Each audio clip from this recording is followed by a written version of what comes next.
नमस्कार मित्रांनो, नागपूर महानगरपालिकेअंतर्गत 2025 मध्ये जाहिरात आली तर बघा टॅक्स कलेक्टर या पदासाठी मित्रांनो, तर निकाल जाहीर करण्यात आलेला आहे म्हणजेच नॉर्मलायझेशन स्कोर डिक्लेअर करण्यात आलेला आहे मित्रांनो. तर तुमचा फायनल स्कोर किती आलेला आहे, डिक्लेअर झालेला आहे. तर आजच्या व्हिडिओमध्ये बघणार आहे की हाय स्कोर किती आलेला आहे, एकूण किती कॅन्डिडेटने एक्झाम दिलेली आहे, तर कट ऑफ किती लागू शकतो, हे सर्व डिटेल्स बघणार आहे मित्रांनो. तर व्हिडिओ स्किप न करता शेवटपर्यंत बघा. तर बघू शकता मित्रांनो, Nagpur municipal corporation general admin department अंतर्गत 2025 मध्ये जाहिरात आली. तर बघा पोस्ट नेम बघू शकता तुम्ही, टॅक्स कलेक्टर.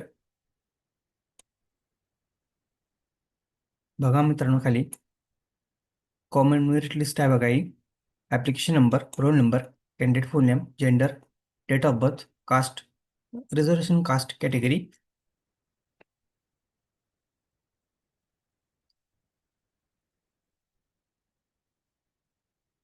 मार्क ऑप्टेन आणि नॉर्मलायझेशन स्कोर. तर बघू शकता मित्रांनो, 172 स्कोर अगोदर आलेले होतं बघा. मार्क ऑप्टेनमध्ये 172, नंतर बघा 183 नॉर्मलायझेशन झाल्यानंतर 183, म्हणजे किती मार्काचा फरक झालेला बघू शकता. इथं 12 म्हणजे 11 मार्काचं डिफरंट आहे मित्रांनो. वरती बघू शकता 11 मार्क, खाली बघू शकता तुम्ही 10 10-15 मार्कचं डिफरंट होत आहे मित्रांनो काही ठिकाणी. तर हाय स्कोर किती बघू शकता तुम्ही, 183 हाय स्कोर आहे मित्रांनो.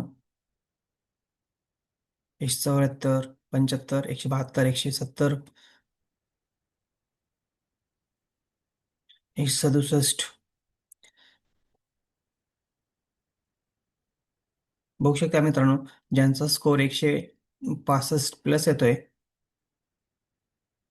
अशा सर्व कॅन्डिडेटनी मित्रांनो डॉक्युमेंट रेडी ठेवा, कारण की सिलेक्शन होण्याचे जास्त चान्सेस आहे आणि कट ऑफ 165 प्लस लागण्याची दाट शक्यता आहे मित्रांनो.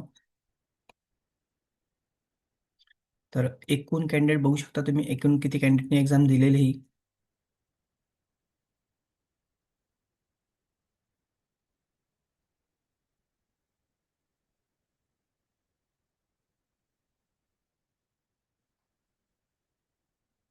बघू शकता.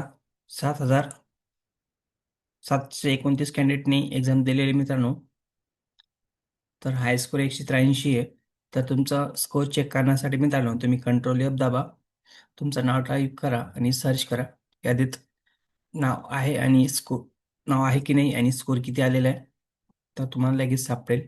कारण की 7,000 प्लस कॅन्डिडेट आहे मित्रांनो, त्यामुळे तुम्हाला नाव शोधण्यासाठी वेळ लागेल. त्यासाठी शॉर्टकट कीचा वापर करा आणि लवकरच रिझल्ट लागेल मित्रांनो.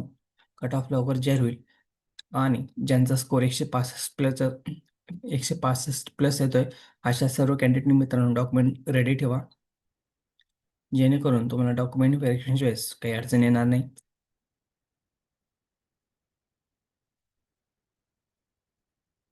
अशाच नवीन अपडेटसाठी मित्रांनो चॅनलला सबस्क्राईब, लाईक, शेअर करायला विसरू नका. धन्यवाद. जय हिंद, जय महाराष्ट्र.